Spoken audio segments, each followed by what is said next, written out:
Bismillahirrahmanirrahim. Assalamualaikum warahmatullahi wabarakatuh. Nama saya Muhammad Syafiq bin Harmi dan nombor matrik saya 061698. Jadi saya akan membentangkan satu hadis berkaitan dengan taharah. Jadi hadis yang ke-9 daripada kumpulan saya.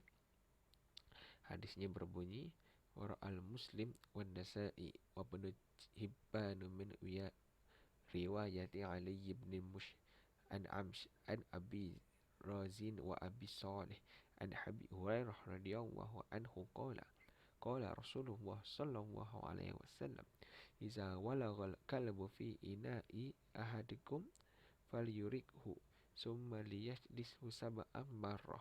Wara'al Muslim min wirayati Ismail ibn Zakaria anil A'mash wa qala wa lam yakul falyurirku wa qala al-qadirani isnadul hasan wa ra'al kulluhum siqa. Jadi hadis ini bermakna dari riwayat Muslim, Nasa'i, Ibnu Hibban meriwayatkan bahawa daripada Abi Hurairah radhiyallahu anhu bahawasanya Rasulullah sallallahu alaihi wasallam bersabda, jika anjing minum dari bekas salah seorang di antara kamu, maka buanglah air itu dan kemudian hendaklah dia mencucinya sebanyak 7 kali cucian. Jadi dan riwayat Muslim mengatakan bahawa dari jaluran Ismail bin Zakaria berkata bahawa tidak ada lafaz buanglah airnya. Jadi kita pergi kepada makna ijmali. Al-kalabu hiwayanati tahmidu al-awsakh wa anwa mukhtalifah min al-amrad. Lizakiri ta'mul al-syari'ah al-isma'i bagsal al-awani allati ta'liquha al-kalab sab'a marrah wa tagsilu al-ula bila nafsihi summa istakhama al-ma'u ba'da zalik hatta tasbihu an-nasofatu min al-awsakhu wa amratu misaliyah. Jadi makna ijmalinya di sini adalah anjing adalah binatang yang membawa kepada kotoran dan pelbagai penyakit. Maka Islam ini mensyariatkan untuk mencuci segala peralatan yang telah dijilat oleh anjing sebanyak 7 kali. Yang di mana cucian pertama adalah dengan air tanah yang bersih dan suci.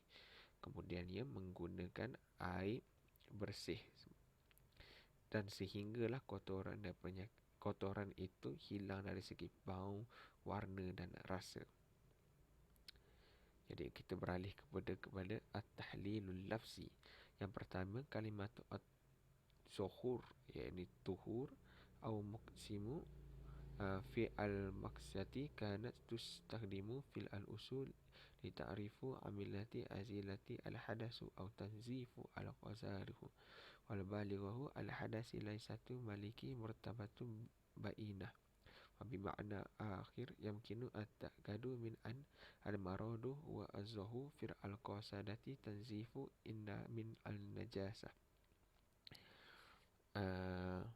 Jadi tahlilul lafzi yang pertama adalah perkataan tahur itu atau suci dalam perkataan asalnya digunakan untuk mendefinisikan proses membuang hadas atau membersihkan najis.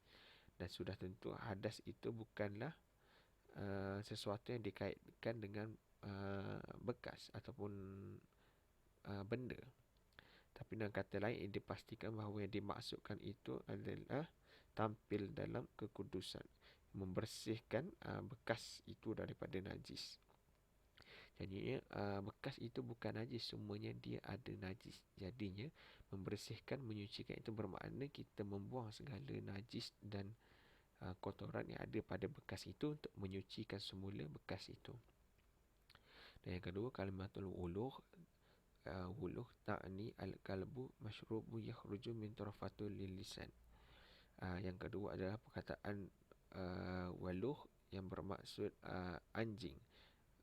Maknanya minuman itu yang keluar daripada hujung-hujung lidah. Maknanya sebab apa bekas itu jadi kotor? Sebab lidah anjing itu dah terkena pada bekas dan menjadikan bekas itu tidak suci. Jadi yang terakhirnya kita pergi kepada fiqhul al-hadis. Jadi yang pertamanya wahaza al-hadis yadillu ala in kalab an kalab huyawatu nasbuhu min haisu al-juhar lianna haza huwa al-sababu ma'na amru an-nabi bat-tahiraha wal ghada minhu. Jadi yang pertama ini menunjukkan, hadis ini menunjukkan bahawa anjing adalah haiwan yang bernajis pada hakikatnya. Kerana inilah sebab Rasulullah menyuruh untuk menyucikan jika sesuatu itu terkena pada anjing. Jadi yang kedua, kullu ma yalmisuhu lisanu al-kalbu yusbuhu najisan fa iza kana al-ina yahtawi ala ma'a yajibu at-takhlis minhu. Yang kedua pula adalah segala sesuatu yang disentuh oleh lidah anjing mengandungi najis. Jadi jika bekas di dalam bekas itu mempunyai air, jadi air itu hendaklah dibuang kerana air itu sudah menjadi najis.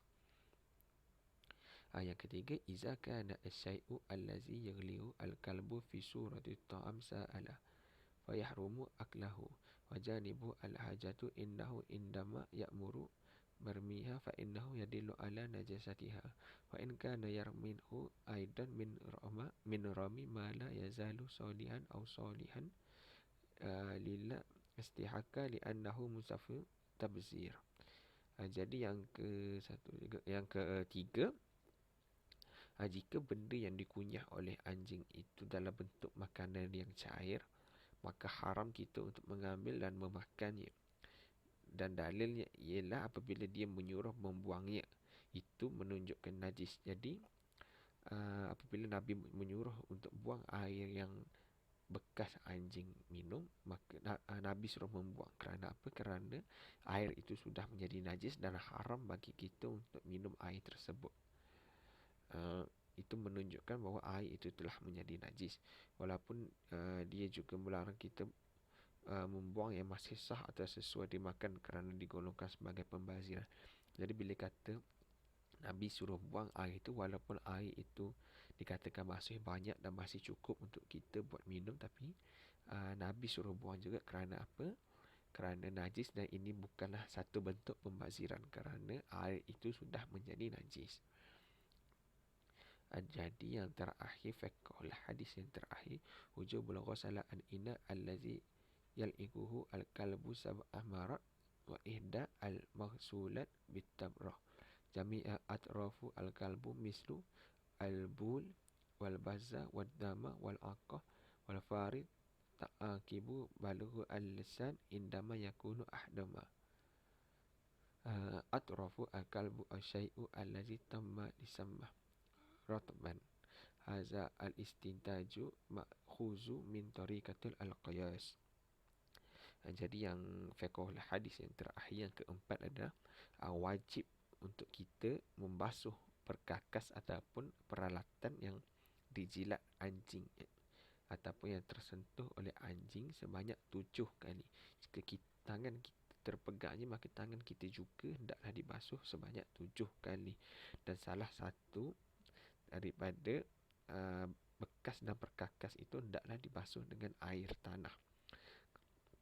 Dan juga semua anggota badan anjing seperti air kencing, najis, darah, peluh dan bulu dihukum dengan menjilat lidah apabila salah satu daripadanya, iaitu bahagian ujung lidah atau objek yang disentuh basah.